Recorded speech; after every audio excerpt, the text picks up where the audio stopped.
أعوذ بالله من الشيطان الرجيم بسم الله الرحمن الرحيم إن الحمد لله نحمده ونستعينه ونستغفره ونعوذ بالله من شرور أنفسنا ومن سيئات أعمالنا من يهده الله فلا مضل له ومن يضلل فلا هادي له أشهد أن لا إله إلا الله وحده لا شريك له وأشهد أن محمدا عبده ورسوله اللهم صل وسلم وبارك على محمد وأزواجه وذرياته وعلى آله وصحبه أجمعين ومن تبعهم بإحسان إلى يوم الدين. يا أيها الذين آمنوا اتقوا الله وقولوا قولا سديدا يصلح لكم أعمالكم ويغفر لكم ذنوبكم ومن يطع الله ورسوله فقد فاز فوزا عظيما. يا أيها الناس اتقوا ربكم الذي خلقكم من نفس واحدة وخلق منها زوجها وبث منهما رجالا كثيرا ونساء واتقوا الله الذي تسألون به والأرحم إن الله كان عليكم رقيبا. أما بعد فإن أصدق الحديث كتاب الله وخير الهدي هدي محمد صلى الله عليه وسلم وشر الأمور محدثاتها كل محدثة بدعة كل بدعة ضلالة كل ضلالة في النار وبعد. Alhamdulillah Rabbil Alamin, atas rahmat Allah Subhanahu wa Ta'ala, kita Allah berikan kesempatan lagi untuk berada in among the best days of the year, untuk kembali berada di antara hari-hari terbaik yang pernah ada. Make no mistake, 10 hari pertama Dzulhijjah are the best 10 days. Alhamdulillah ya Rabbul Alamin. Ini hari-hari yang jarang dipahami mungkin atau tidak tingkat kepemahaman awamun nas terhadap yang namanya Asyara Dzulhijjah ini bisa dikatakan mungkin gairahnya perlu ditingkatkan lagi. Kalau kita senang banget dengan bulan Ramadan, Masya Allah, sekarang kita juga mesti bisa memaksimalkan yang namanya bulan Dzulhijjah. Alhamdulillah Rabbil Alamin. Salawat dan salam kita kirimkan kepada Nabi Sallallahu Alaihi Wasallam, kepada seluruh ahli-ahli keluarga beliau, pada ibunda-ibunda orang-orang beriman, ummahatul mu'minin radhiyallahu anha jami'an, para sahabat radhiyallahu jami'an, dan salawat ini bersambung kepada setiap diri, setiap roh yang mana menerima risalahnya Nabi sallallahu alaihi wasallam baik di masa lalu, di masa ini, hingga orang terakhir kelak yang nanti akan mengimani risalahnya Nabi sallallahu alaihi wasallam. وقال النبي صلى الله عليه وسلم خير الناس قرني ثم الذين يلونهم ثم الذين يلونهم. Jika Nabi Shallallahu Alaihi Wasallam mengatakan sebaik-baik era adalah eraku, ya bersama para sahabat radhiyallahu anhum jami'an, kemudian yang setelahnya dan kemudian yang setelahnya.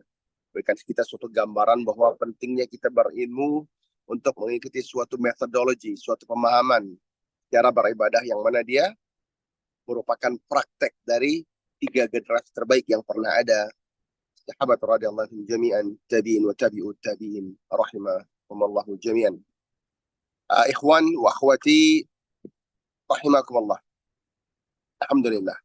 Rasanya kalau kita bicara Dzulhijjah sekarang ya, kita mundur kira-kira 10 tahun yang lalu mungkin agak senyap. Sekarang kita mulai paham, kaum muslimin telah mulai bergiat, mulai rajin puasa insya Allah, yang di Indonesia pada puasa insya Allah. Kalau enggak seluruhnya mungkin selang-seling, kalau enggak selang-seling mungkin beberapa hari diantaranya, atau mungkin kalaupun tidak di antara hari-hari tersebut adalah paling tidak di hari ke-9, yakni di hari Arafah ketika para hujjaj berada di Taunta Arafah. Qala Nabi SAW, Al-Hajju Arafah. Itu Nabi SAW, haji itu adalah Arafah. Ikhwan wa akhwati fillah, teman-teman sahabat semua, kalau kita bicara Dzulhijjah, tidak ada satu pengecualian apapun di antara para mufassirin, para sahabat radhiyallahu jami'an, tabi'in wa tabi'ut tabi'in, bahwa makna daripada wal asr wa layalin asr wa syaf'i wal watar ini menunjuk dan merujuk kepada 10 hari pertama di bulan Dzulhijjah. Alhamdulillah, ini kita berada di kebaikan yang berlipat ganda. Satu, di bulan Dzulhijjah yang mana itu adalah rangkaian bulan haram, Dzulqa'dah, Dzulhijjah, kemudian Muharram, Syahrullah. Karena Muharram itu tadinya adalah bulannya Allah, ya, yang mana dia belum ada syariat yang namanya syariat Ramadan, ya, inilah yang telah ada sebelum syariat Ramadan itu Allah jadikan ketetapan pada tanggal 9 Sya'ban, ya, uh, pada tahun di bulan Sya'ban pada tahun ke-9 Hijri. Menurut pandangan para mufassirin, itulah turunnya ayat kutiba alal ya ayyuhalladzina amanu kutiba alal kutiba lakumus syiyam kama kutiba alal ladzina min qablikum la'allakum tattaqun. Diperintahkan untuk kita untuk berpuasa itu turunnya di bulan Sya'ban. Di tahun pertama, di tahun pertama Hijriah. Karena Nabi Shallallahu Alaihi Wasallam cuma pernah berpuasa Ramadan 9 kali. Tahun pertama, koreksi. Nah, Dzulhijjah punya riwayat yang jauh lebih panjang dibanding syariat-syariat yang kita pahami atau yang kita dapati yang nama daripada Nabi Shallallahu Alaihi Wasallam. Dzulhijjah ini suatu yang agung, merupakan syariatnya daripada Nabi Ibrahim alaihissalam yang terus disambung dan dilanjutkan oleh para anbiya alaihi salatu wassalam dan tentunya Nabi Shallallahu Alaihi Wasallam. Yang menarik kaum muslimin adalah seluruh syariat-syariatnya Nabi Ibrahim alaihissalam tidak pernah dimansuhkan. Dia terus kita jaga. Sekarang ketika kita telah berada di bulan Dzulhijjah ini, izinkan Anda untuk menggambarkan sedikit keutamaan daripada bulan Dzulhijjah yang mana dianya banyak dan dahsyat, ya. Tapi Anda mungkin berusaha kalau bisa kajiannya tidak terlalu panjang, mungkin sesi tanya jawabnya yang mungkin bisa kita kembangkan karena kebanyakan ilmu ini spesifik insya Allah. Daripada Al-Imam Al-Bukhari rahimahullah, daripada Ibn Abbas radhiyallahu anhu, beliau sallallahu alaihi wasallam mengatakan tidak ada hari di mana amal salih itu lebih dicintai oleh Allah Subhanahu wa taala, yaitu 10 hari daripada bulan Dzulhijjah. Mereka bertanya kepada Nabi sallallahu alaihi wasallam, "Ya Rasulullah, tidak juga jihad fi sabilillah?" Bayangkan teman-teman, ikhwan wa akhwati fillah, tidak juga jihad fi sabilillah, ya. Dan Nabi SAW menjawab, tidak juga jihad fi sabilillah illa kecuali seorang rajul, seorang lelaki yang berangkat ke medan jihad dengan seluruh hartanya dan tidak ada yang pulang. Maknanya hartanya terbelanjakan dan nyawanya juga terbunuh. Maknanya syahid insya Allah. Nah, bayangkan ini amalannya. Maka juga kita pahami bahwa nanti ada puncak daripada 10 hari Dzulhijjah ini namanya Al-Hajj. Kenapa haji ini menjadi puncak? Karena amsalul hajj jihad. Jihad fi sabilillah. Jihad ini laksana jihad fi sabilillah. Ya Allah. Ya, semoga Allah rezekikan kita hajat mabrur semua kita. Ya, yang belum berangkat Allah segerakan berangkat. Yang sudah berangkat Allah berikan kemampuan untuk bisa berangkat lagi insya Allah. Bawa anak-anak kita, bawa istri-istri kita insya Allah. Adik-adik keluarga jika Allah berikan kemampuan insya Allah. Dan mudah bagi Allah insya Allah. Amin ya Allah. Amin ya Rabbal Alamin. Nah, maka bayangkan puncak daripada 10 hari ini adalah haji.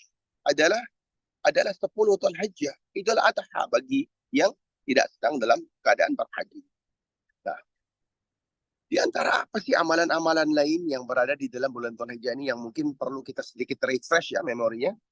Ketika Imam Ahmad Ibn Hanbal rahimahullah mengatakan bahwa Nabi Shallallahu Alaihi Wasallam tidak ada hari yang paling agung dan amat dicintai oleh Allah Subhanahu Wa Taala untuk berbuat kebajikan di dalamnya daripada 10 hari Dzulhijjah.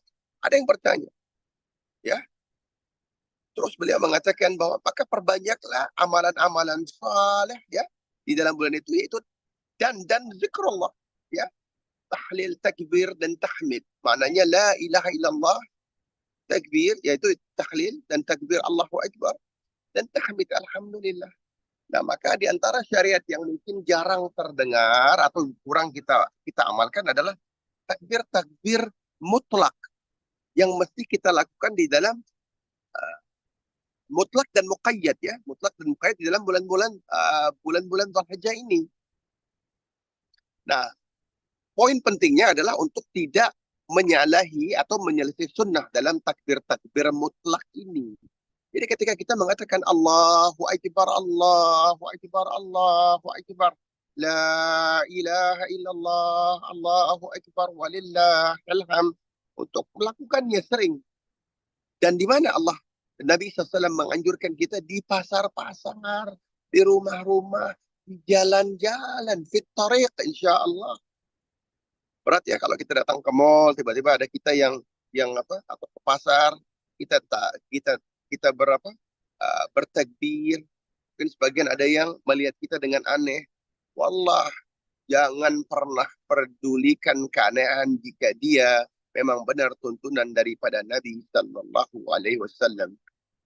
Memang agama ini pada ujungnya adalah milik orang-orang yang sangat cinta pada Nabi SAW dan beriman kepada Allah Rabbul Alamin. Nah, jadi perbanyak sambil jalan. Kalau kita lihat sekarang di Madinah, Masya Allah, di pasar-pasar orang bertakbir ya. Sebagian malam-malam pun begitu. Bahkan ada yang mencoba menghidupkan dalangan mobil-mobilnya.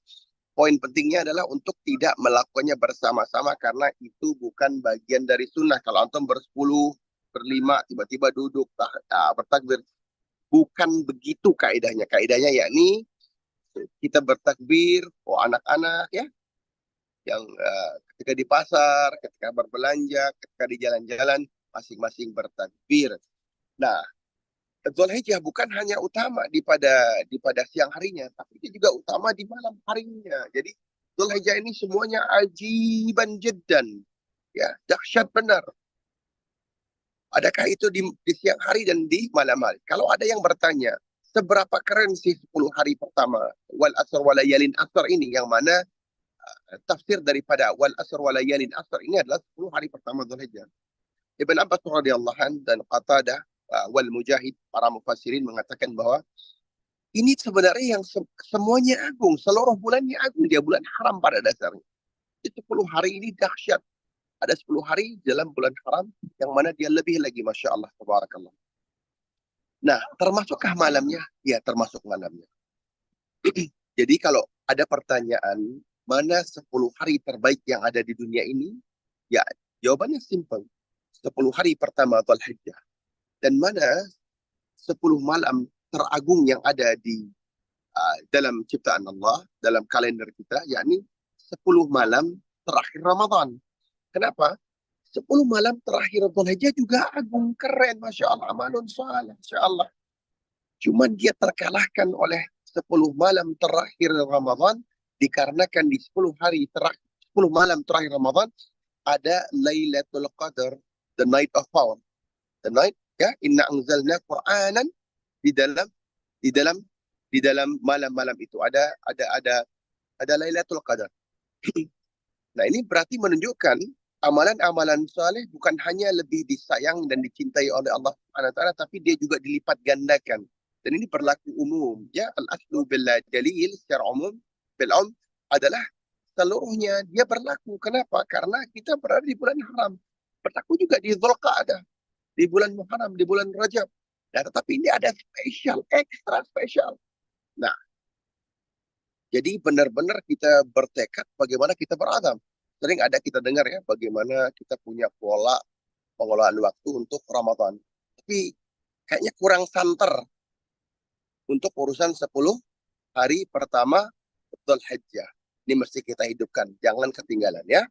Puncaknya tentu adalah haji ya, haji di Baitullah. Nah, Ana ingin memberikan satu gambaran. Mungkin antum udah banyak dengar gitu ya, bahwa di antara amal-amalan saleh itu macam-macam bentuknya apa yang bisa kita lakukan. Tapi izinkan Ana untuk sedikit bercerita tentang haji, karena kita punya topik haji dan keutamaan bulan-bulan Dzulhijjah. Kalau haji tentu kita bicara umrah juga, karena di bulan-bulan ini terbayang amalan-amalan saleh itu semuanya dilipat gandakan dan tidak ada hari waktu ya di antara ayyamun maklumat ini yang Allah cintai lebih daripada bulan Dzulhijjah. Bayangkan Allah Rabbul Alamin senang dengan amalun-amalun saleh, insyaallah ya Rabbul Alamin. Haji dan umrah. Hadis perihal haji dan umrah ini dia masyhur, ma'ruf, dikenal dan tidak ada yang membantahnya. Yakni dari umrah ke umrah adalah sebuah tebusan dosa-dosa yang dikerjakan di antara keduanya. Jadi di antara satu umrah kita dengan umrah lain tertebus dosa-dosanya. Dan haji mabrur balasannya tiada lain adalah surga. Alhamdulillah. Berpuasa selama hari-hari tersebut atau pada sebagiannya terutama pada hari Arafah. Ini juga ada hadis yang spesifik di sini. Nabi SAW memberikan suatu janji, suatu keutamaan tentang Siyamur Arafah. Ya. Yakni barang siapa yang berpuasa di hari ke-9 di bulan Dzulhijjah, yakni di hari Arafah itu, maka terampunilah ya seluruh dosa-dosanya selama setahun yang lalu dan setahun yang akan datang. Wallahu alam kita akan hidup setahun ke depan, tapi bayangkan keutamaan itu. Dan ini diulang lagi nanti di bulan Haram di tanggal 10 Muharram. Atau lebih afdalnya 9 dan 10 dan 10 dan 11 insyaAllah. Itu bahasan lain. Puasa ini adalah amalan utama yang dipilih Allah bagi dirinya, disebut dalam hadis Qudsi, kata Allah Rabbul Alamin. Allah sendiri yang mengatakan bahwa puasa ini milikmu dan aku sendiri yang membalas. Jadi kita bisa katakan bahwa sejatinya ya Allah lah yang tahu berapa balasan puasanya. Nah, kalau untuk urusan Dzulhijjah ini bagi yang berhaji, yang ingin berhaji, nah dia tidak puasa di bulan di hari Arafah itu ataupun di hari-hari Dzulhijjah karena beratnya perjalanan dan segala macam. Tapi buat ikhwan, ya, buat ya Allah yang berada di tempat lain yang tidak sedang berhaji, usahakan bawa anak-anak, ajak istri, ajak suami, gitu ya. Yuk, mas, puasa dikit yuk, gitu. Sebisanya, gitu kan. Kalau nggak kuat 9 hari, selang-seling, atau beberapa hari, atau minimal tadi tanggal 9 Dzulhijjah, insya Allah. Dari hadis yang lain yang diriwayatkan oleh Abu Sa'id Al-Khudri radhiyallahu anhu, Nabi SAW juga mengatakan tidaklah seorang hamba berpuasa sehari di jalan Allah, ya, melainkan Allah Rabbul Alamin pasti menjauhkan dirinya dengan puasanya itu dari api neraka selama 70 tahun. 70 tahun ini maksudnya jarak 70 tahun perjalanan dengan satu hari puasa tadi. Allahumma lakal hamd ya Rabbul Alamin. Karena di sini muttafaq alaih, yakni agreed upon, disetujui oleh Imam, ada di dalam hadis Imam Al-Bukhari dan Imam Muslim rahimahullah jami'an. Jadi ini dahsyat dan seluruh amalun salih ya, teman-teman sahabat semua, ketika dia dibungkus dengan puasa, dia sebagaimana amalun salih on steroid. Dia berlipat ganda, bertambah dahsyat. Sering dengar, kalau kita dengar ya, para pakar herbal suka mengatakan minum air dengan madu, dengan air panas. Tapi kalau kalian tambahkan sedikit lemon juice, maka dia akan jadi super tuh makanan. Nah, kurang lebih lemon juice ataupun suatu katalis yang menjadikan minuman itu jadi luar biasa, bisa diserap, bisa jadi tambah keren segala macam, itu adalah puasa dalam urusan umum dan urusan khusus, ya. Nah, jadi kita ingat diantara itu ya, kebaikan-kebaikan ini jangan sampai kita lupa, gitu kan? Nah, karena Allah Rabbul Alamin juga memberikan kita gambaran nih, digambarkan. Allah Ta'ala ya, liyashhadu منافع لهم يعني ويذكر اسم الله في أيام معلومات على ما رزقهم من بهيمة الأنعام فكلوا منها وأطعموا البائس الفقير. Allah Rabbul Alamin. Dan ini nih, so they may attain the benefits, agar kita bisa mendapatkan kebaikan yang Allah telah sediakan, gitu loh. Ya, dan banyak-banyak menyebut nama Allah, pronounce the name of Allah di dalam hari-hari yang ayamun ma'lumat, hari-hari yang telah diinfokan, yang telah diberitahukan kepada kita, di mana ada udhiyah, ada korban, ya, maka makanlah sebagian daripada daging daripada hewan korban tersebut, dan sebagiannya kalian bagikan kepada miskin, pada masakin, wal fuqara wal masakin.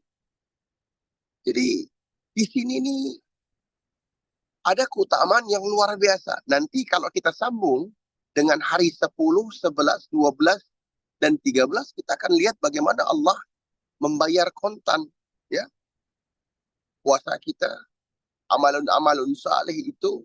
Kemudian binatang-binatang yang kita, hewan-hewan yang kita sembelih dengan adanya nama hari-hari tasyrik, ya Allah, ya kan, hari makan dan minum.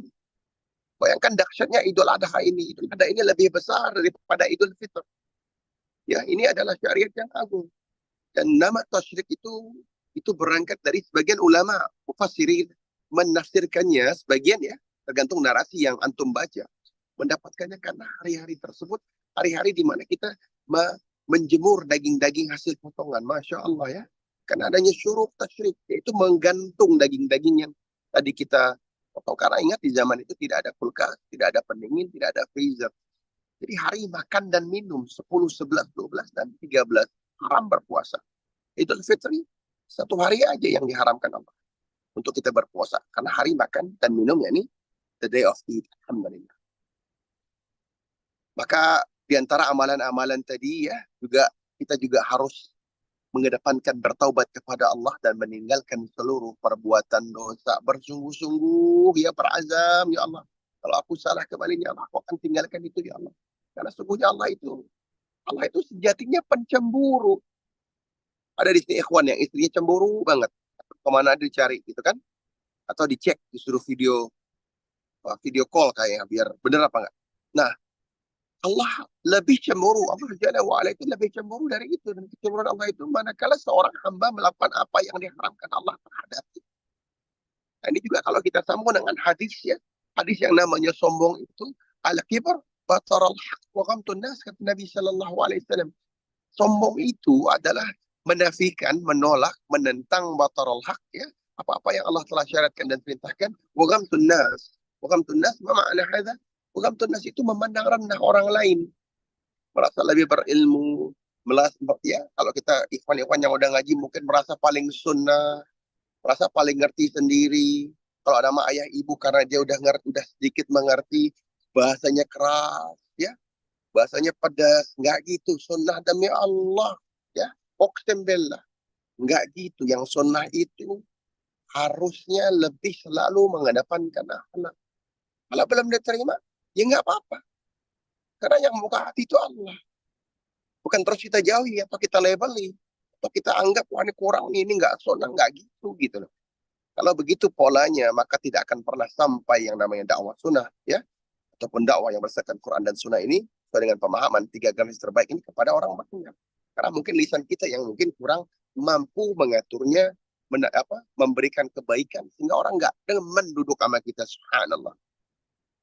Poin selanjutnya setelah taubat adalah mengerjakan banyak-banyak amal saleh. Amal saleh ini bentuknya umum. Ya, salat, zikir, ya, qiraatul Quran, bantu orang, bantu tetangga, bantu teman, ya, dengan tangan dikit gitu loh.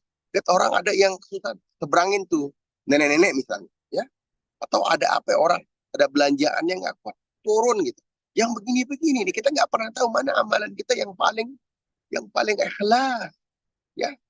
Kalau bicara ini panjang gitu. Bagaimana Malik ibn Dinar, Al-Imam Malik ibn Dinar rahimahullah dulu dalam perjalanan pulang beliau atau dalam kisah taubatnya beliau itu hanya karena satu buah roti. Padahal infaknya banyak, yang lain banyak ternyata tidak diterima oleh Allah Subhanahu wa taala. Yang diterima adalah satu buah roti yang mana dia sungguh-sungguh ya, roti yang enggak kalau hari kita roti yang harganya 2-3 rial, yang murah sekali. Tapi dia paling ikhlas. Nah, ini penting gitu ya kita lihat, jangan tinggalkan begini hal-hal yang kelihatan kecil semuanya besar. Tidak ada maksiat yang kecil di hadapan Allah Subhanahu wa taala. Tadi Ana juga udah bahas tentang takbir mutlak dan takbir muqayyad. Nanti Ana pengen siapa tahu ada yang nanya gitu ya, bisa udah paham nggak perbedaannya insya Allah. Tapi secara umum takbir muqayyad itu adalah takbir yang punya waktu khusus ya, yang dilakukan setelah setiap sholat fardu. Sedangkan takbir mutlak ini bisa dilakukan kapan saja, tapi ada keutamaan lebih di dalam 10 hari pertama Dzulhijjah. Nah, tentu di antara rangkaian Dzulhijjah juga tidak lengkap kalau kita tidak mengikutkan berkorban pada hari raya korban, yakni tentu bisa menyembelih tanggal 10, tanggal 11, tanggal 12, tanggal 13. Ini penting diketahui ya, kadang-kadang ada yang merasa berat membeli hewan kurban, mungkin agak mahal kalau beli sekarang atau kemarin gitu kan. Sangat mungkin antum bisa belinya pada hari kedua atau hari ketiga, bahkan hari keempat di hari ke-13, yang mana masih diperbolehkan sepanjang sebelum maghrib insya Allah. Ada juga larangan dalam ini hadis ini daripada Ummu Salamah radhiyallahu anha, yakni dilarang mencabut. Mencabut ini maksudnya gini, kalau kita punya ketiak ya, ada bulu ketiak yang mungkin kalau kita cukur kah ataupun kita cabut gitu ya.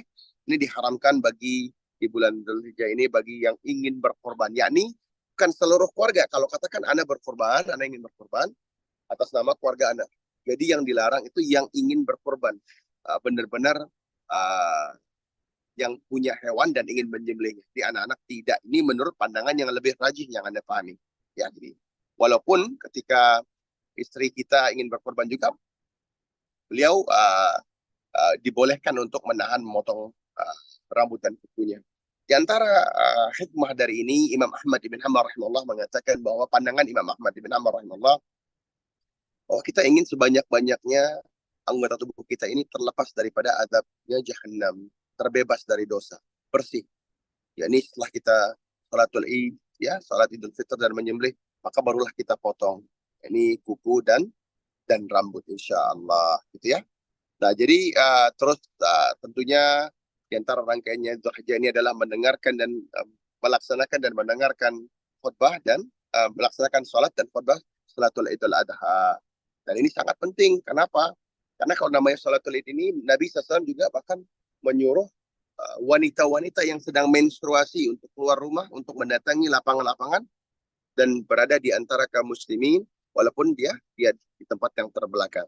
Nah, ini maknanya apa? Ini maknanya agar terjadi syiar di antara orang-orang bisa melihat besarnya, indahnya Islam, bahwa Islam juga isinya bukan hanya larangan, tapi kita juga punya Id. Nabi SAW dengan jelas mengatakan, beliau alaihi salatu wassalam menyatakan bahwa kita juga punya perayaan, yakni Idul Fitr wa Idul Adha. Nah mungkin Anda cukupkan sedemikian, karena Anda merasa siapa tahu ada pertanyaan, ya, yang mungkin bisa, kalau bisa Anda coba insya Allah. Anda kembalikan ke moderator. Fadlan. Jazakallah khairan, barakallahu fikum Ustadz atas pemaparannya tadi. Demikian tadi sesi pertama telah kita ikuti dan simak bersama. Selanjutnya kita masuk ke sesi kedua, yaitu interaksi tanya jawab. Kami mengundang para sahabat bisa langsung bertanya kepada Ustadz dengan menekan tombol raise hand, atau bisa juga menulis chat di kolom chat yang insya Allah akan kami bacakan. Ini nampaknya sudah ada pertanyaan, Ustadz. Anda coba bacakan. Fadlan. Ya, Bismillah. Assalamualaikum warahmatullahi wabarakatuh, Pak Ustadz. Assalamualaikum warahmatullahi wabarakatuh. Afwan Pak Ustadz, izin bertanya, seperti apa tanda bahwa ibadah haji kita mabrur? Mohon penjelasannya. Syukron Pak Ya Ustadz. Allah, subhanallah ya. Ini pertanyaan ini bagus banget ya. Masya Allah, setiap diri kita ini sedang bergejolak berpikir kepada Allah, berharap Allah terima, ya, makbulan insya Allah, wa mabrur insya Allah. Nah, tapi tentu yang paling utama ya, anak kisahkan sedikit ya. Al-Imam An-Nawawi rahimahullah selalu memberikan fondasi paling dasar itu karena ikhlas. Ya, karena beliau menulis Riyadhus Shalihin itu dengan mengatakan wa ma umiru illa liya'budullaha mukhlishina lahuddin hunafa. Jadi karena ini perintah Allah ya. Wa ma umiru illa liya'budullaha mukhlishin. Jadi mukhlisin.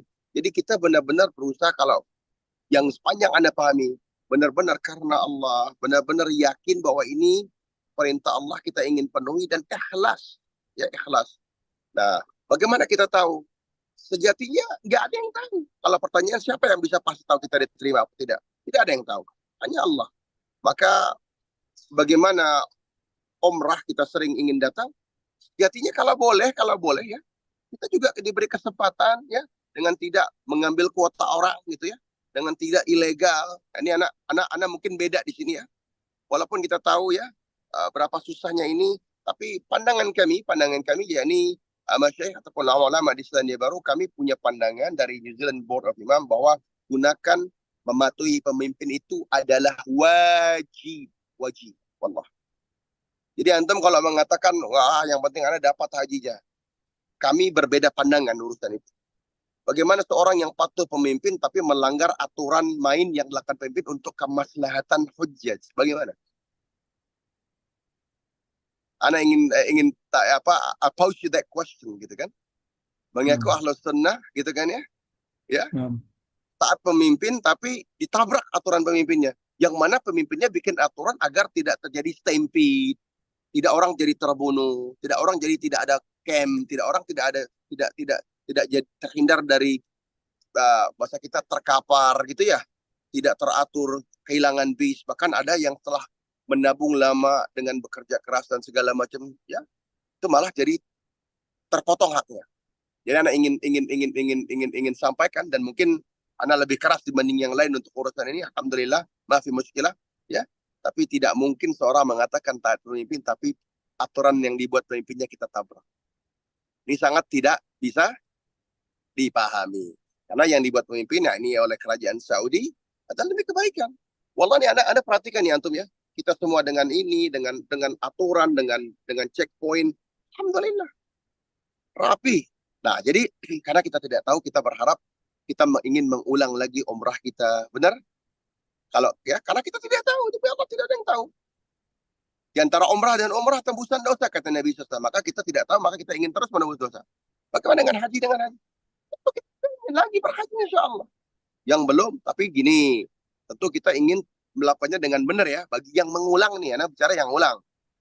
Yang belum mengulang, padahal ikuti aturan pemerintah, insya Allah. Dengan avenue yang Allah berikan, misalnya apapun itu gitu, apapun bentuk hajinya. Karena memang sejatinya tidak yang tahu. Tapi di antara tanda-tanda diterimanya haji adalah insya Allah ya, insya Allah di antara tanda-tandanya. Kita ketika berhaji ini rajin beribadah, ya, senang ngasih makan orang lain, misalnya mungkin gitu ya. Ada kesabaran dalam diri kita. Kenapa sih? Haji itu jihad. Pasti ada tertunda, pasti ada terlambat, pasti berjalan, ya jauh gitu ya. Antum kalau ngebayangin dari New Zealand itu berapa puluh jam penerbangannya gitu kan ya, terus ada bis lagi kita. Nah itu kita berharap ini menjadi syafaat buat kita sebagai tanda-tanda diterima insya Allah. Karena kalau kita marah-marah, kurang makan, kurang minum, ya insya Allah nggak akan kurang makan, kurang minum di Saudi insya Allah. Tapi maksudnya terlambat inikah, berada di dalam safar, maka di antara tanda-tanda diterimanya haji itu adalah kita menjadi lebih sabar gitu ya. Karena ada juga teman-teman yang sekarang kita lihat ya, depan Nabawi masih ngerokok, masih ada. Bahkan katanya kabarnya nanti juga di Arafah ada yang mungkin masih merokok. Nah itulah. Jadi kalau kita bicara tanda kan kita harus lihat, adakah di dalam kita merasakan ini kita lebih banyak beramal saleh atau kita tidak, ya. Itu mungkin di antara yang Anda bisa sampaikan. Ada wallahu a'lam. Barakallahu fiik. Betul. Kalau ada pertanyaan lain. Jazakallah khairan Ustaz atas penjelasannya. Mudah-mudahan bisa dimengerti penjelasan dari Ustadz bagi penanya. Ya. Selanjutnya kami juga masih menunggu pertanyaan dari para sahabat semua. Kami mengundang kembali para sahabat untuk bisa bertanya langsung dengan menekan tombol raise hand atau mengetikkan pertanyaan di kolom chat. Baik. Ada yang udah nanya tuh Ada yang sudah. Baik. Ada Ummu Hurairah, pada Ummu Hurairah dibuka mic-nya. Ya. Assalamualaikum warahmatullahi wabarakatuh. Assalamualaikum warahmatullahi wabarakatuh. Bismillah. Ya. Ana alumni SMA 3 angkatan 88, kakak kelas kebetulan. Barakallah, Ahi menjadi seorang ulama. Ana sangat mengagumi, semoga barokah ilmunya. Ana masih baru belajar bahasa Arab dan lagi mencoba bisa menjadi ulama juga seperti istri adik. Allah mudahkan insya Allah. Kita tidak ada yang ulama ya ukhti. Kita semua tulabul ilmi insya Allah. Ya. Kita semua penuntut ilmu insya Allah. Insya Allah. Ana sudah berhaji di usia 29 tahun. Waktu itu Ana belum menikah dan Ana ingin bisa berhaji lagi. Apakah itu menzalimi orang lain atau tidak? Dan kemudian apabila Ana ada rezeki dari suami, Ana tabung-tabung, Ana ingin berkurban, apakah Ana wajib mengeluarkannya atau apabila suami Ana udah mengeluarkan, Ana tidak usah mengeluarkan lagi karena kan Ana juga ada kebutuhan, misalkan ingin bersedekah atau ingin menuntut ilmu, kan ada infak-infak tuh untuk Ustadz. Mungkin akhirnya tidak bisa berkurban walaupun sebenarnya yang diberikan oleh suami itu cukup untuk biaya kurban, misalkan 5 juta. Sementara banyak biaya yang harus diberikan untuk ustadz dan juga kebutuhan lainnya. apakah Ana ada kewajiban untuk mengeluarkan kurban juga atau bagaimana? Soalnya Ana merasa bersalah kalau tidak berkurban. Tuh, pertanyaan Ana Baik, dua itu dulu. Terima baik, kasih. baik, Semoga baik, keluarganya sakinah mawaddah warahmah. Amin, Assalamualaikum. amin, Allahumma amin. Wa anti kadzalik, wa antum kadzalik. Jadi gini, tidak ada kewajiban istri untuk berkorban karena memang itu kepala keluarga ya. Jadi kalau bahasanya para mufassirin itu setuju, para ulama setuju bahwa satu keluarga satu korban saja. Yakni satu, kalau kayak Anda misalkan, satu keluarga anak 5 ya, istri satu gitu ya. Itu ya satu ini aja, satu ekor kambing ataupun sepertujuh daripada sapi gitu ya. Dan istri tidak diwajibkan untuk berkorban. Tapi adapun seorang istri yang mau, tidak ada yang melarang. Gitu ya. Ini jadi bukan antara kewajiban, katanya pertanyaan nanti kan adalah, Umi adalah wajib. Tidak ada kewajiban, insya Allah. Kedua, adapun urusan-urusan lain, maka prioritaskan. Ya. Jadi sebaik-baik sedekah, ini anak mesti ulang ya, sebaik-baik sedekah itu, adalah buat diri Umi sendiri, gitu ya. Jadi kita jangan sampai para istri ini afwan anak cerita sedikit. Kadang-kadang istri itu diberi uang lebih oleh suaminya, mungkin dia berpikir baik ya, jadi dia tidak belanja apa-apa buat dirinya. Tapi buat suami, ini kadang-kadang tidak menarik, Jadi kalau suami ngasih uang buat anti, gunakan buat keperluan nanti untuk mempercantik diri misalkan, untuk memberi pakaian yang masya Allah. Karena ini sebenarnya demikian. Jadi yang namanya sedekah itu yang terbaik buat diri sendiri, kemudian buat orang-orang yang terdekat di antara kita. Begitu ya. Begitu kriteria ataupun prioritas sedekah itu gitu. Jadi jangan salah prioritas. Adapun para asatizah, demi Allah ini fenomena yang apaan lagi ya? Ya, izinkan Anda mengutip gitu ya. Ulama-ulama ini kan apa mesti gitu ya diberikan suatu bayaran yang sedemikiannya. Adapun hadiah ya alhamdulillah baik-baik saja, tapi mungkin perlu juga diberikan kadar, jangan sampai para ulama sehingga uh, kita menjadi andil atau perusak para ulama, para asatizah ya, asatizah yang masih muda-muda itu, sehingga senang kalau mendapatkan amplop yang lumayan. Anda rasa ini perlu diberi suatu ini ya, kita benarkan cara berpikirnya agar kita semua benar-benar berada di dalam suatu medan dakwah ini, bukan karena amplop insya Allah. Kedua, bagaimana dengan haji yang telah berhaji dan ingin berhaji? Tidak ada masalah. Kalau kita lihat, kita akan saksikan bahwa inilah yang dilakukan oleh para sahabat, para tabi'in, tabi'in, gitu kan. Nah, tapi kan yang penting dipahami adalah cara mainnya gitu loh. Sebagian negara mengatakan bagi yang telah berangkat, kalau dia mau reguler lagi harus menunggu 10 tahun. Kalau anti dapat reguler 10 tahun, terus kemudian menyogok sehingga dapat keluar 5 tahun. Disinilah sisi mendaliminya itu terjadi. Atau yang bukan hak kita ambil. Tapi kalau kita punya uang, Allah berikan. Kemudian makanya ada ONFLAS. Makanya ada Furada di Indonesia.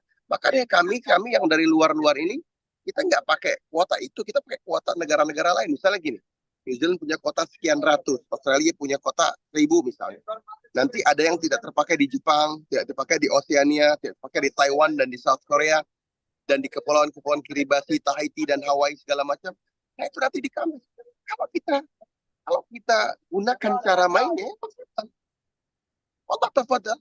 Siapa di antara kita yang tidak ingin berhaji lagi? Ya kan? Ketika Allah berikan kemudahan. Kalau Allah belum berikan kemudahan, kita mintakan kemudahan kepada Allah agar kita dapat berhaji. Karena kewajibannya cuma sekali.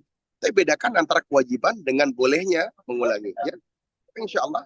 Inilah makanya yang bentuk-bentuk haji yang ilegal ataupun yang menggunakan visa-visa ziarah. Kita tidak mengatakan bahwa haji tidak terima. Tidak katakan demikian. Tapi justru yang penting kita lakukan adalah untuk memberikan suatu kepastian bahwa tidak terambilnya jatah bis orang lain, jatah makanan orang lain, jatah tenda orang lain, yang mana mereka sejatinya tidak terhitung. Sebagaimana kita saksikan tahun lalu kan, gitu ya. Sekarang sama-sama kita niatkan yang baik, insya Allah. Sebelum ukti membelanjakan harta yang mungkin tadinya dari suami, pastikan ukti, gini loh, buat para ibu-ibu ya. Kalau suami ngasih nafkah, ini Anda nggak tahu berapa nafkah, ya. Katakan 10 juta, gitu. Dikasih 10 juta sama suami. Ternyata yang terbelanjakan 7 juta. Banyak ibu-ibu mengatakan yang 3 jutanya punya dia. Enggak. Ya kaya. Yang 3 jutanya itu itu adalah harta suami yang masih tertinggal di dalam antum semua. Jadi kalau mau dibelanja, kalaupun suaminya ikhlas, beritahu, Mas, Bang, gitu ya, Kak, ya, ini anak ada tertinggal begini, Ridho enggak begini, maka sampaikan ya. Jadi jangan sampai hatta walaupun sampai-sampai untuk urusan kalau itu akan diberikan kepada orang tua para istri tersebut ya, yang mana asal dari harta itu adalah harta suami. Semoga dipahami insyaallah. Baik, insyaallah. Lanjut. Baik, demikian tadi Mu Hurairah jawaban dari Ustadz cukup jelas ya. Ana lanjutkan, ada pertanyaan di kolom chat Ustadz. Baik. Ustadz, saya baru menerima info bahwa kurban itu satu orang satu. Selama ini suami melaksanakan kurban satu kambing untuk satu keluarga, suami, istri, dan 2 anak. Kalau satu orang satu hewan berarti harus menyediakan 4 ekor kambing. Yang benar bagaimana Ustadz?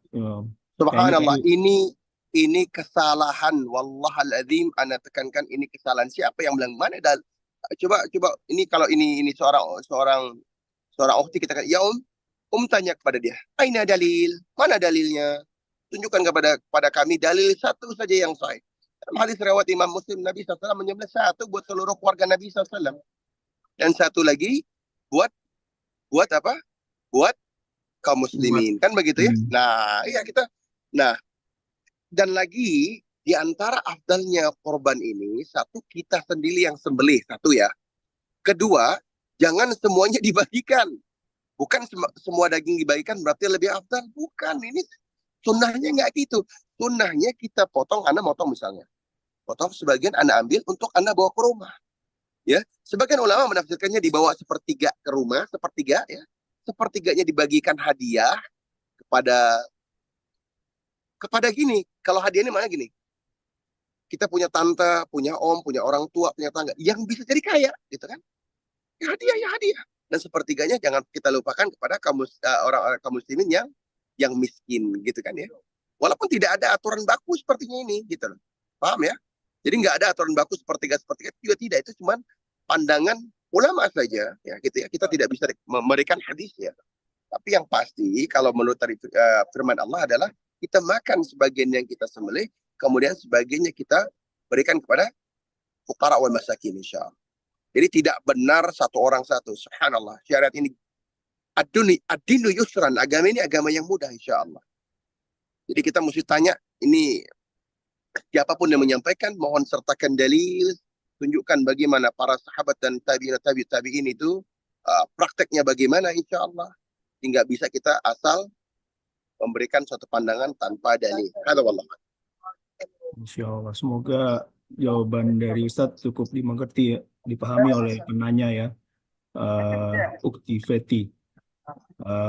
Mungkin pertanyaannya yang dimaksud begini Ustadz, mana yang lebih afdol, kurban dengan 1 ekor kambing atau dengan 1 ekor sapi? Lebih afdal dengan 1 ekor kambing. Ini hampir konsensus ya. Memang lebih konsensus. Ini bukan berarti nggak boleh dengan sapi, bukan. Gini, anak tukang sapi gitu ya. Jadi tentu anak merasa ya gitu ya, gitu kan ya. Tapi kalau jawaban syariatnya orang yang beli, kalau anak kan tukang sapi berarti sapi kan gitu ya. Tapi kalau pertanyaan orang yang beli sapi, kambing, afwan. Ya kambing ya. Karena antum tahu jawabannya kenapa gitu Nah, Rasul yang mencontohkan. Satu, tapi ada lagi yang lebih itu. Karena lihat bagaimana, ini kan syariatnya Nabi Ibrahim alaihissalam. Ya, sebagian mufassirin memberikan contoh ketika kalau lebih hewan unta atau unta atau sapi ataupun kerbau lebih afdal, maka lehernya Ismail alaihissalam akan digantikan dengan kerbau dan sapi ataupun dengan unta. Pernah kepikir gitu? Nah, gitu ya. Allah ganti dengan kibas, dengan kambing. Kan dia lebih afdal. Dan tentu contoh daripada Nabi SAW yang dalam hadis Muslim. Ya gitu ya. Jadi memang kalau tanya mana lebih afdal. Tapi ini bukan berarti gini ya. Udah beli kambing, enggak. Enggak gitu. Ini pertanyaan. Setiap pertanyaan harus dijawab. Kalau bisa dijawab. Kan gitu. Betul. Ya. Tapi kalau antonya anak apa? Anak sendiri, ya sapi. Kan anak tukang sapi kan gitu. Nah, Ya. Baik, ya. Alhamdulillah. Nah, tapi nanti gini, ada lagi ulama yang mengamsalkan gini, semakin besar yang kita belanjakan semakin dahsyat. Nah, ini juga benar gitu loh. Berpisahnya iya. kita dengan harta yang lebih besar gitu kan. Ya. Tapi kalau pertanyaannya sesimpel itu gitu ya, maksudnya a simple question gitu ya. Kambing atau sapi? Kambing. Konsensus itu konsensus. Baik, Nah, total. baik. Ana banyak bacakan pertanyaan selanjutnya nih Ustadz nih. Bismillah, saya dapat video dari Instagram yang menggambarkan jamaah haji Indonesia melakukan olahraga pagi bersama-sama dengan musik, sebagaimana banyak orang dilakukan di Indonesia. Bisakah kita melakukan sesuatu yang mengingatkan khususnya sesama rakyat Indonesia? Janganlah perjalanan ibadah haji menjadi ternoda dengan hal-hal yang tidak sesuai syariat, mengganggu orang lain, Tentu. menggunakan visa yang tidak diizinkan, dan lain-lain sebagainya. Apa nasihat Sangat benar. Ustaz? Sangat benar. Sah, ya, apa ya? Kita tadi udah dibahas ya. Jadi mananya apalagi Betul. ada musik nih ya, suatu inilah. Anak izin untuk berlogas-logas, berjelas-jelas ini. Sudahlah, tinggalkan musik. Sudahlah. Ini barang ini nggak pernah antum temui para sahabat, para tabiin ya, para tabiin atau para ulama yang bermusik, nggak pernah lihat. Ya, nggak dari dulu, nggak zaman sekarang. Sudahlah. Sedih kalau bahasan musik masih dianggap masih boleh. Subhanallah. Nggak akan ketemu musik dengan Quran. Selesai urusan ini udah. Ya. Adapun yang ingin melanjutkan, ya, Anda rasa kalau antum semua ingin jujur sama diri kita semua nih ya, siapa sih yang sebenarnya nggak tergoda sama musik? Setiap diri kita. Jadi sudahlah, yang Allah sudah haramkan, tinggalkan. Ya, Allah haramkan musik, Allah kasih kita Quran. Ya. Kalau bahasa kita, kalau nilai tengahnya masih ada nasyid kok, gitu. Masih ada syair, kan? Selesai, insyaallah. Adapun visa-visa ilegal ini, gini, ulama tidak bisa mengatakan dia sampai haram mutlak ya, ikhwan wa akhwati fillah, sehingga tidak tertolak hajinya. Kami tidak ada, Anda belum pernah dengar ada ulama bisa mengatakan itu, tapi dia berdosa, gitu ya. Jadi amalan hajinya, ya insya Allah amalan haji, tapi dia berdosa. Nah sekarang pertanyaannya, haji ini kan kata Nabi SAW, ganjarannya tidak lain adalah surga kan gitu. Yuk kita berhaji dengan benar, dengan ikhlas, dengan cara yang benar, taati pemimpin. Ini kalau Anda lihat ya, yang Anda lihat ya tahun ini ya, alhamdulillah, ini rapi gitu ya. Jalan-jalan relatif lebih terjaga, karena ya, yang punya visa-visa ziarah itu ya terkontrol ya. Tentu tetap ada yang lepas, pasti kan gitu. Nah, tapi yang lain-lainnya insya Allah kita harus yakin bahwa nggak perlu menggunakan cara demikian, gitu kan? Kalau kita pun wafat ternyata belum berhaji, kan haji bagi yang mampu, gitu. Ya, Anda lebih pilih itu. Dia buat yang mampu secara fisik dan secara financial. Jadi kalau Allah belum kadarkan kita, katakan begini, Ohena Plus harganya 250 juta misalkan. Kita kalau nunggu reguler belum dapat, Allah ambil. Allah kira-kira berpikir, kayaknya nih Anda nggak lama nih hidup gitu kan. Tapi ternyata ada ziarah 130 juta kabarnya gitu ya, 150 juta. Gitu. Ya, kita lebih milih nanti, tunggu kalau Allah akan mampukan, kita akan dapat yang 250 juta insya Allah. Misal, bahkan hatta furada sekalipun. Dan kalau Allah ambil kita sebelum itu, Allah yang tahu kan, bahwa kita sejatinya ingin benar dalam beribadah insya Allah. Ya. Kita sudahi polemik yang namanya haji ilegal ini, malu gitu ya, malu sama ibadah hajinya.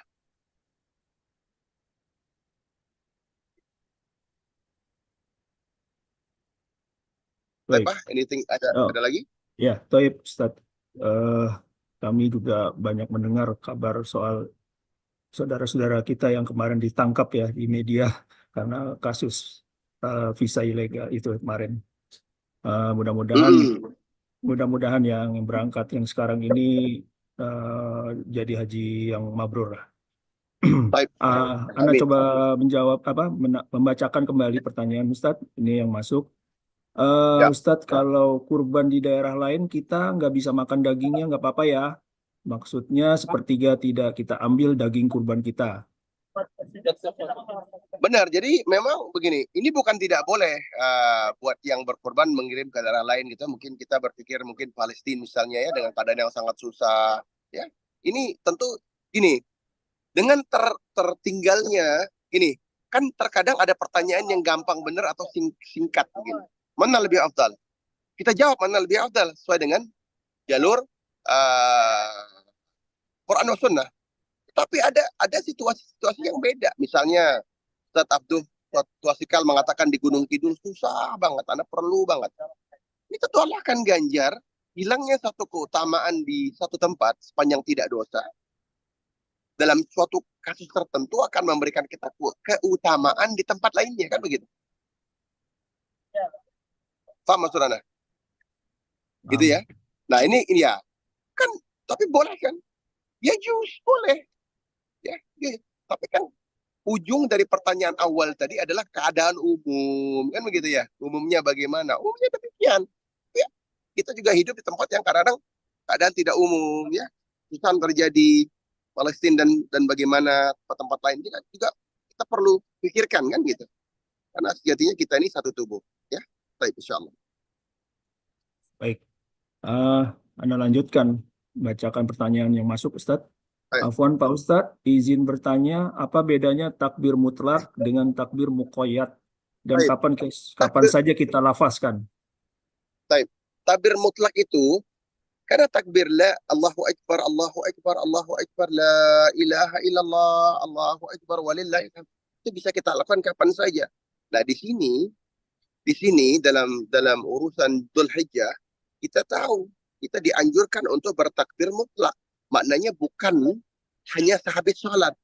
Takbir muqayyad itu takbir yang kita lantunkan ba'da salat fardu gitu ya. Yakni di tanggal ya menjelang maghrib tanggal 10 sampai asar tanggal 13 kalau dia Dzulhijjah. Ya. Gitu kan? Jadi habis sholat ya, Assalamualaikum warahmatullahi wabarakatuh, Assalamualaikum warahmatullahi Allahu Akbar, Allahu Akbar, Allahu Akbar, la ilaha illallah, Allahu Akbar, walillahil hamd. Takbir mutlak kita lakukan kayak sekarang nih. Anda jalan misalnya menuju hotel, pondok ya, takbir. Masuk pasar, takbir ya. Nah itu yang dimaksud dengan takbir mutlak. Tidak mengenal waktu khusus tertentu gitu. Mudah-mudahan paham insyaallah. Baik. Takbir apa tadi yang muqayyad itu Ustaz? Yang habis sholat itu?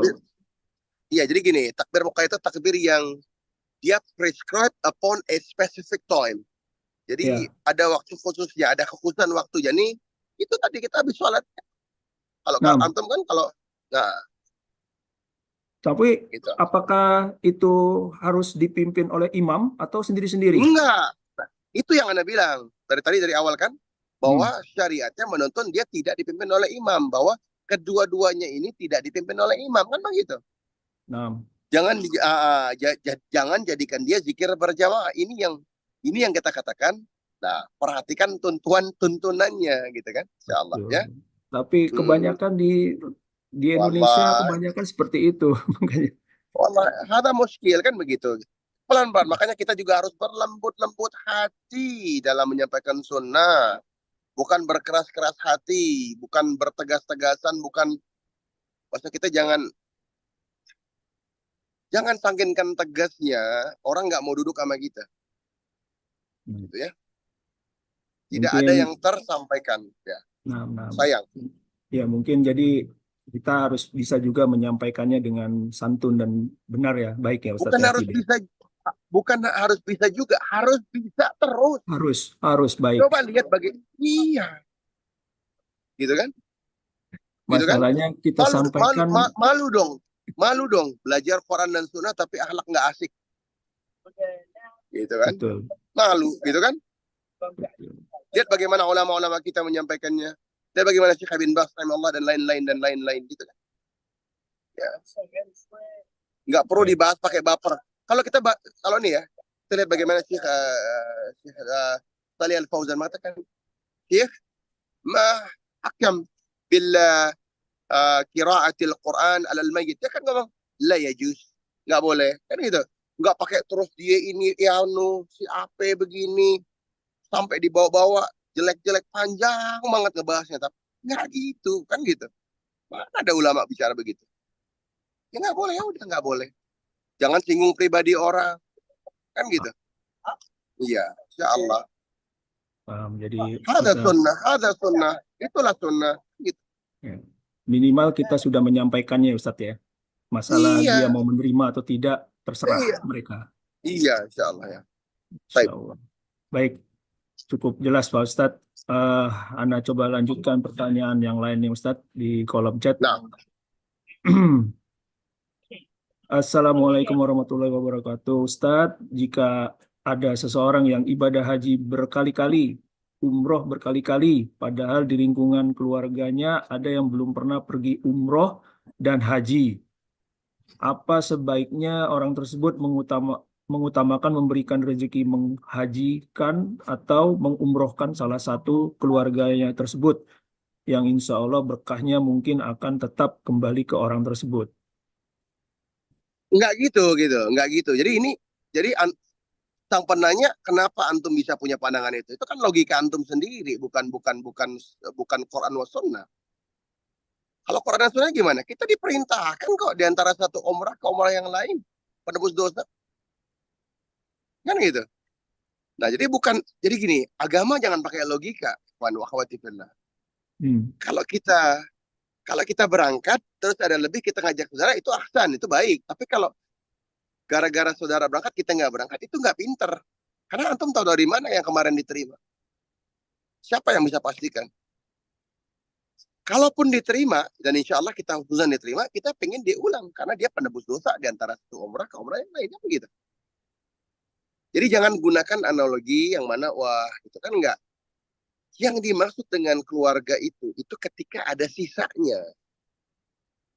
Dan bagi dia yang tidak mampu, gitu ya, dia punya hujah. Di hadapan Allah dia ada uzur. Orang nggak mampu, nggak ada masalah, nggak haji kan, bener nggak? Ada orang nggak mampu berhaji, nanti ditanya sama Allah. Tapi kan saudara antum kaya kan nggak ada, gitu kan? Ya, jangan salah paham gitu, jangan sampai kita jadi ini. Kemarin juga ada yang beredar, waduh daripada berumrah terus-terusan bagus ke Palestina. Nggak gitu, ke Palestina. Umrah. Dia perjalanan beriringan nih, insya Allah ya. Baik, wallahu a'lam. Ya Allah. Baik, eh, kami juga masih mengundang pertanyaan dari para sahabat semua nih. Siapa ya, bisa langsung menekan tombol raise hand jika ingin langsung bertanya pada Ustadz atau Puan ya. menuliskan pertanyaan di kolom chat. Apaan Anda nggak puasa? Orang berhaji nggak puasa. Oh, Ya. tafadhol. Ya. Anda juga nggak puasa, Ustadz. Ya. Nggak, ya kan kita kan ini. Dan ini kalau di kamera, ini tangan kanan ya, bukan tangan kiri. Karena sekarang kalau tayang suka ada yang lalu gitu. Karena Betul. Nah, betul. memang Salah tampilnya kayak kiri, tafsir. tapi ini tangan kanan. Baik, sambil menunggu Ustadz, mungkin Ana mau bertanya nih Ustadz. Fadal. Gini Ustadz, banyak di Indonesia lah ya, panitia kurban, itu kan mereka memotongkan hewan-hewan kurban para pekurban ya. Nah, boleh nggak ya para panitia itu mendapatkan jatah oleh panitia dibagi gitu. Para pemotong itu panitia dapat daging kurban gitu. Boleh tidak? Gini, boleh tidak?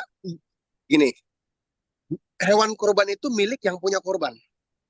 Nah, Jadi kalau panitia itu membuat akad duluan, nggak boleh gitu. Artinya dia udah ngetek langsung lah kalau bahasa kita. Ya nggak boleh. Bahkan yang harus diperhatikan gini, kadang-kadang ada tukang jagal merasa memiliki kulit. Haram juga itu. Karena kita korban semuanya milik kita. Nanti Anda bayar aja antum 500.000 misalnya, 200.000. Kalau udah terpotong, kulitnya Anda mau kasih, ini cerita lain. Tapi kalau antum ngetek dari awal, haram. Jadi panitia kurban juga nggak boleh ngetek. Kalau dia motongin punya anak, nanti ada yang bilang buat ke siapa yang Anda mau kasih. Mau Anda bawa pulang sebagian, mau Anda bawa pulang setengah, serah Anda kan gitu. Ya. Nah, jadi Karena ingat panitia ya, tidak boleh menyatakan di awal ya, gitu. Misalkan nggak ada boleh, sisa nggak boleh. begitu, tidak. Tapi kalau misalkan Hmm. panitianya ya ini, wah ini masih ada daging, udah dikasih buat ke panitia, boleh? Nggak boleh juga? Apa boleh gitu? Kalau masih ada daging boleh, karena emang kalau itu kan berarti akadnya umum kan, berarti kita menyerahkan pembagiannya itu pada panitia, itu lain cerita kan. Katakan Hmm, anak melepas 1 ekor sapi gitu, ya benar. udah digunakan aja Pak, gitu misalnya kan, baik-baiknya Baik, itu nggak, itu lain cerita kan gitu. siap. Nah, Paham, Ustaz. Anak paham. Soalnya di tempat ini ada yang anak, nanya, ya, ya, Ikhwan. Ada baik. yang nanya, boleh nggak menggunakan kuota lain dari negara lain? Ya tentu Oh, gini, tentu kalau antum berhak boleh, kalau nggak berhak ya nggak boleh gitu kan. Kalau New Zealand tentu orangnya harus permanen resident New Zealand kan gitu, atau warga New Zealand gitu kan. Kalau orang Indo yang memang berdomisili di Indonesia menggunakan kuota kami, ya berarti kami kehilangan kuota dong dan nggak akan dikasih, ya gitu. baik, Ustaz. Eh, ada yang bertanya langsung, Ustaz, udah resen, mungkin Ya, dengan kotor. Aki Jak ya, ini. Aki atau siapa ini? Umum ya. Silakan Iya, di open ininya mic-nya. Fadal. Assalamualaikum warahmatullahi wabarakatuh. Salah Waalaikumsalam warahmatullah. warahmatullahi. Bagaimana kalau misalkan ada yang membilang bahwa eh, berkurban sapi itu eh, kurang baik daripada lebih baik berkurban 6 sapi, 7 sapi. Itu apakah ada hadisnya enggak ya? Teh? Atau enggak ya? Apa di antara ada alat lagi lewat? Bentar.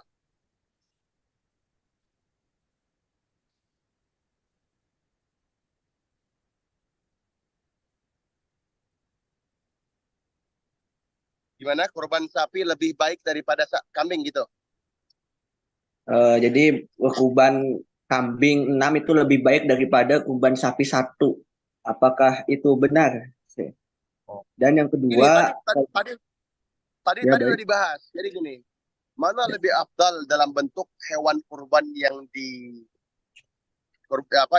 disembelih, kambing atau sapi? Mayoritas ulama jumhur mengatakan lebih afdal kambing, karena hewan itu memang lebih, tadi udah dibahas kan, itu udah dengar tadi. Ya mungkin terlewatkan Tetapi baru. dalam urusan harta tentu lebih mahal sapi gitu. Jadi kalau bicara mana yang pengorbanannya lebih nih gitu kan? Ya pengorbanan hartanya jelas sapi. Tapi secara syariah kalau kita bicara gini ya, kita pengen sesuatu yang memang secara runutan sejarah ya tentu kambing, karena memang sejarahnya kambing. Ya, dapat ya. Tapi kalau harta yang dibelanjakan tentu sapi. Baik. Ya, izin mohon doanya Syekh agar dimudahkan ujian kedokterannya insya Allah pekan ini. Amin. Ustaz. Allahumma amin. Yassarallahu lakum wa yassarallahu lana. Doakum habibi. Terima kasih Syekh Ustaz. Ya. Baik. Kami masih menunggu kembali bagi para sahabat ya yang ingin bertanya langsung kepada Ustadz bisa menekan tombol resen atau menuliskan pertanyaan di kolom chat. Tadi ada dari Ummu Hurairah pertanyaan di chat tadi udah langsung dijawab oleh Ustadz ya, itu soal kuota negara. Baik, ini ada pertanyaan di kolom chat Ustadz. Siap. Assalamualaikum warahmatullahi wabarakatuh Ustaz. Semoga Allah Subhanahu wa taala selalu menjaga antum.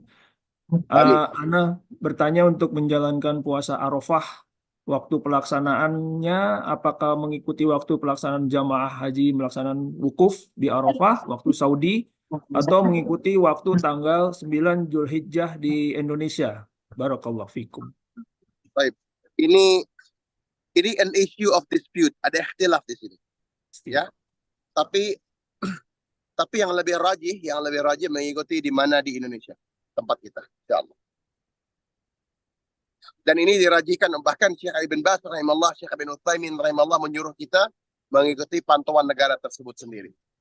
Dan ini ya, kita semua tahu siapa Syekh Ibn Baz rahimahullah dan Syekh Ibn Utsaimin rahimahullah. Ya. Baik. Baik. Walaupun ada ikhtilaf. Oh. Baik, berarti lebih baik kita mengikuti dengan yang ada di negara masing-masing ya, Ustaz? Ya. Baik. Baik, mudah-mudahan cukup jelas bagi penanya, Akhi Leo ya. Kemudian Ana membacakan kembali pertanyaan yang lainnya, Ustaz. Ini Siap. dari, Masya Allah, sebentar, Ana langsung turun scroll nih. Dari Ummu Hurairah kembali nih mau tanya Ustaz, Assalamualaikum. Kalau mau mengundang beliau atau istri ke kajian komunitas, maksudnya ini pertanyaan beda ini enggak, ini mungkin nanti bisa ditanyakan ke panitia ya. Ini maksudnya mengundang Ustadz nih. Insyaallah anak kalau ada waktu, ada umur, ada rezeki insyaallah ya, nanti kita aturkan insyaallah. Offline gitu bagaimana caranya ya. Mungkin nanti bisa ke panitia juga ini menanyakan langsung nanti ya. Siap. Baik, Anda coba lanjutkan pertanyaan selanjutnya dari Akhirija. Assalamualaikum warahmatullahi wabarakatuh. Izin bertanya Ustadz, boleh kami dijelaskan tentang badal haji? Misalnya seorang yang sudah pernah haji lalu ingin badal haji untuk orang tuanya yang sudah meninggal dan belum sempat haji. Barakallahu fikum. Wallah alhamdulillah. Ahsan, afdal, itu afdalul badal itu begitu. Badal yang terbaik itu begitu. Dilakukan oleh ahli keluarganya sendiri. Boleh, sangat boleh. Oh. Ya. Banyak kan orang badal mengupahi orang, tapi kalau bisa kita sendiri ya, tapi ya dengan syarat yang badal telah berhaji gitu ya. Gak boleh orang belum berhaji terus badalnya. Nah, soalnya ada juga banyak sekarang jasa-jasa yang membadalkan haji, Ustadz. Itu bagaimana, Ustadz? Anda nggak bilang nggak boleh kan? Anda bilang lebih afdal. Lebih afdal. Baik. Ya. Baik. Ya. Siap. Mudah-mudahan cukup jelas bagi akhir pertanyaan. Ya. Anda lanjutkan pertanyaannya, Ustadz. Assalamualaikum warahmatullahi wabarakatuh. Mohon izin bertanya, Pak Ustadz, apakah benar bahwa kurban satu kambing dapat mengatasnamakan satu keluarga? Jazakallah khairan. Benar, sangat benar. Sangat benar. Benar. Ya, baik. Tadi sudah ada dijelaskan juga sebelumnya ya Ustadz ya. Anda lanjut pertanyaan. Assalamualaikum Ustadz, izin bertanya, apakah kurban boleh dilakukan dengan cara menjual perhiasan yang dipakai sehari-hari atau kendaraan motor yang kita pakai operasional sehari-hari? Nah, mohon penjelasannya Ustadz. Ya, bukan gitu caranya. Oh. Jadi ketika mampu, jadi jangan jual barang, insyaallah. Kalau dijual perhiasan sehari-hari itu kan hak istri kita, gitu ya. Dan lagi ke motor, ini salah kaprah, insyaallah. Berarti bagi yang mampu. Tapi Ustadz, ya, tapi kan ada hadis yang mengatakan bagi yang tidak berkurban suruh menjauhi dari masjid, gitu Ustadz. Itu kan bagi yang mampu di antara kalian dan tidak berkorban gitu. Itu bacanya harus semua. Bukan bagi yang berkorban tidak berkorban. Bagi yang mampu tapi tidak berkorban itu beda cerita. Oh, baik. Baik. Ya. Enggak pernah ada satu hadis yang mengatakan suruh jual harta, enggak. Oh, siap. Kalau ada antum tampilkan hadis. Nah, Ustaz. Baik, mudah-mudahan cukup jelas jawabannya bagi penanya. Ana coba lanjutkan pertanyaan selanjutnya, Ustadz. Ustadz, saya titip doa saja buat keponakan saya. Untuk keponakan saya, Khaira Ratu Jati binti Heri Advenuddin Nasution. Supaya segera dapat jodoh yang baik dunia akhirat. Amin. Dan amin, Allahumma amin. Dimudahkan ya, ambil dokternya. Oh, yang tadi kayak gini. Amin, Allahumma amin. Maaf di luar termakan, di luar terma. Wah, tapi insya Allah ya enggak maaf muskilah ya, insya Allah Allah segera berikan jodoh yang saleh insya Allah. Ya, mudah-mudahan dimudahkan ya buat para sahabat semua yang punya hajat dan mungkin lagi sakit juga diberikan kesehatan juga. Ya. Ini juga ada nitip doa di sana untuk saudara-saudara di Palestina, Ustadz. Kita nggak tahu lagi harus gimana, nggak punya power. Jazakallah, katanya. La haula wala quwwata illa billah. Kita selalu dalam doa kita insya Allah nggak pernah lepas insya Allah. Dalam sujud-sujud kita, di tasyahud-tasyahud kita, di waktu-waktu mustajab kita. The least we can do. Dan tentunya dalam setiap pembelanjaan kita insya Allah ya. Kalau kita mampu dan kita bisa menghindari bahwa rupiah-rupiah kita, dolar-dolar kita mengalir ke mereka, insya Allah. Yuk kita lakukan ya. Nah, Ustaz. Baik, ini masih menunggu pertanyaan dari para sahabat. Apakah ada yang mau bertanya langsung kembali pada Ustadz? Bisa langsung tekan tombol raise hand dan atau menuliskan pada kolom chat. Ustadz, sampai jam berapa nih Ustadz? Ada kegiatan lagi nggak nih Ustadz? Alhamdulillah ya. Sebentar lagi ya. Mungkin 1-2 pertanyaan lagi kita udahin ya. Oh baik, berarti masih ada 1-2 pertanyaan kembali. Baik, mari kami mengundang para sahabat. Ini ada, apakah boleh minta doa gitu, doa Ustadz? Ada dari Ummu Hurairah. Minta apa? Minta doa. Afwan, Anda nggak dapat nih. Gimana?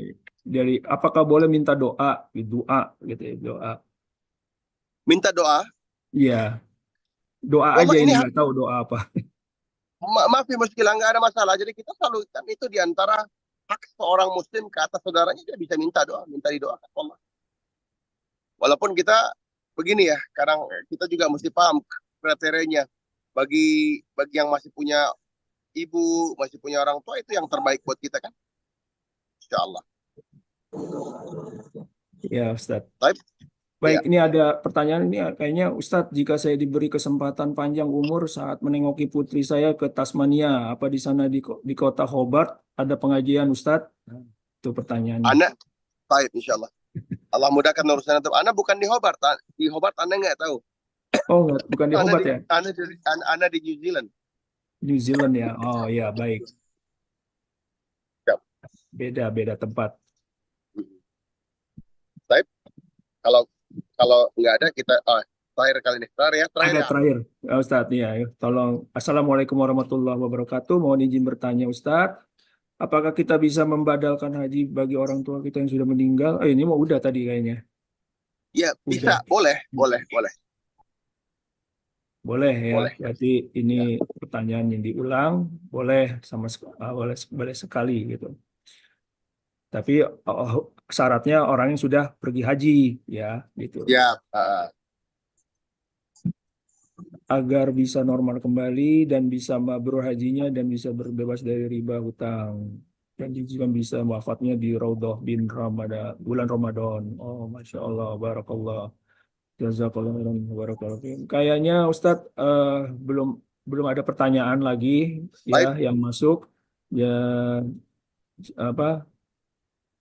mungkin sampai di sini dulu kajian yang diberikan pada pagi hari ini. Selanjutnya kami mohon Ustadz dapat memberikan rangkuman dan menutup kajian hari ini dengan doa kafaratul majlis. Baik. Bismillah ya. Jadi alhamdulillah rabbil alamin ya. Allahumma lakal hamd. Kita berada di antara hari-hari terbaik ya. 10 hari pertama Dzulhijjah ya Allah ya. Ini ayyamun ma'lumat ya, hari-hari yang telah diberitahukan oleh Allah Rabbul Alamin ya. Semoga kita bisa sama-sama lebih fokus gitu ya, lebih giat lagi diri kita, ahli-ahli keluarga kita, teman-teman kita untuk sama-sama lebih memfokuskan diri ke atas amalun saleh apapun bentuknya insya Allah. Dan tentunya lebih bisa mendekatkan diri kepada Allah, bertaubat kepada Allah sehingga kita bisa bersih lagi insya Allah ya. Dan semoga Dzulhijjah ini tidak terlewatkan insya Allah. Tidak terlewatkan dengan amalan-amalan sia-sia. Tidak terlewatkan dengan permainan-permainan yang sia-sia. Tidak terlewatkan dengan arisan dan urusan-urusan yang bentuknya hanya menghabiskan waktu insya Allah. Yuk kita jaga waktu kita. Kalau bisa tuh waktu kita kerangkeng, kita jaga. Tahu kita kemana setiap menit dan jamnya insya Allah. Agar benar-benar Dzulhijjah ini bermanfaat buat kita insya Allah. Kalau ada yang bermanfaat, insya Allah itu datangnya dari Allah dan Nabi-Nya SAW. Dan kalau ada yang kurang itu hanya ana sendiri yang salah, ana mohon maaf. Ya mungkin karena kurangnya ilmu ana sendiri. Ana mohon didoakan agar anda dapat berhaji dengan para jamaah insya Allah. Amin. Insya Allah. Selesai dengan baik ya, makbul ya, mabrur insya Allah. Semoga Allah Insya Allah. berikan kita suatu kebaikan dalam silaturahim ini lebih ke depannya lagi insya Allah. Ada umur dan rezeki Allah pertemukan kita di atas iman Islam insya Allah, atas Quran dan Sunnah. Allah wallahu alam. Anda tutup majlis kita pagi hari ini waktu Madinah dan siang hari waktu Indonesia insya Allah. Subhanakallahumma wa bihamdika asyhadu an la ilaha illa anta wa nastaghfiruka wa atubu ilaik. Hayakumullah. Barakallahu fikum. Assalamualaikum warahmatullahi wabarakatuh.